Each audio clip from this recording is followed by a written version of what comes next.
Hey, here we are. What's going on? It's been a year. Can you believe it? Hey, Happy New Year. This is almost like you just mentioned when we started. It's been almost a year to the day that we had you on as one of our first, if not the first. Yeah, Yes. I seen a memory pop up on my Facebook yesterday, and it was like the picture from today. It's been an action-packed year. It's full been of crazy. change. Yeah, full So full you of had, change. I know you had a good year. You had a great year, 2025, Yeah, and you've made some changes, 2025. yes, sir. So what did your year look like? Let's talk about volume first. I know you had a good volume year. So volume, we're just under 40 million. That's great. In on market, and then like another like 8 or 9 in off market.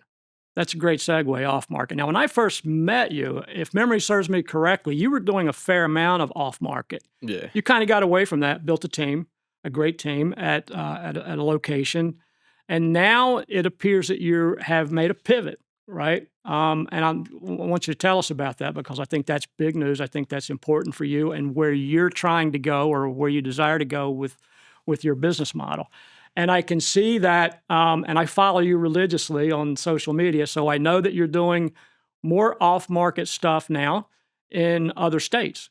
So you're definitely in expansion mode from what I can see. Yeah. Tell us a little bit about what made you decide to go in that direction and some of the changes and, what are you looking for to grow your business? Yeah, so I think a big thing for me, like life change, is like my son, being born. He's like almost 18 months now, and like trying to spend more time with him. So, Mhm. like, a big thing for me was being able to be remote as much as possible and still run my business, right?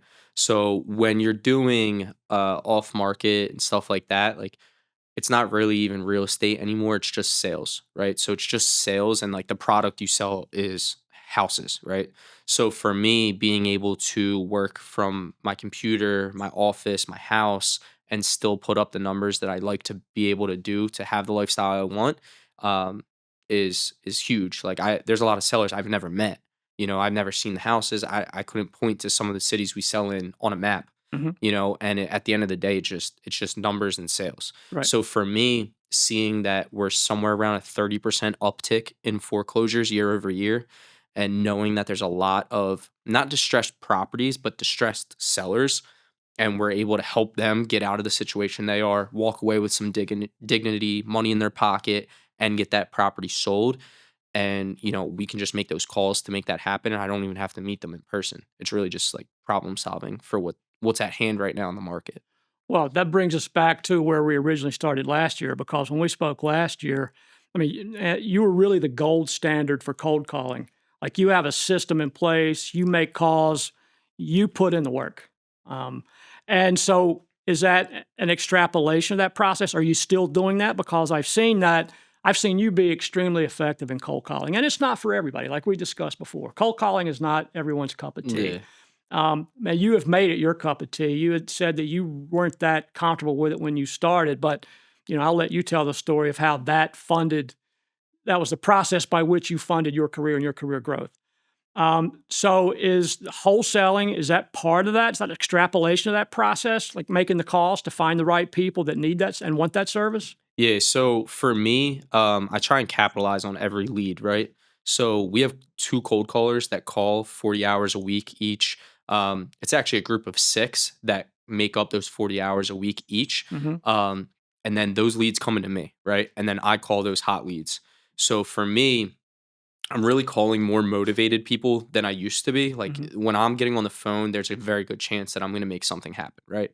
But wholesaling is just a layer of what we do, right? So I look at every single deal over like a 4-step system, and it's, can I buy it myself? If I can't buy it myself, can I wholesale it? If I can't wholesale it, can I list it? If I can't list it, can I maybe help them get it rented, or are they possibly looking to buy more? Right. So every lead I'm talking to, I have a system where I start at the top and I get to the bottom. And that gives you the most squeeze out of every lead and helps you capitalize on the money you're spending on these leads in a sense. So it's just another step to the process. That's an interesting waterfall funnel for your business model. And years ago, a realtor told me that if you have a real estate license, you should be your own best client. That 100%. you should never walk into a listing without first evaluating if you can make that work for your benefit. Yeah. So that's still you still do that? You still buy for hold? No, I don't buy for hold really.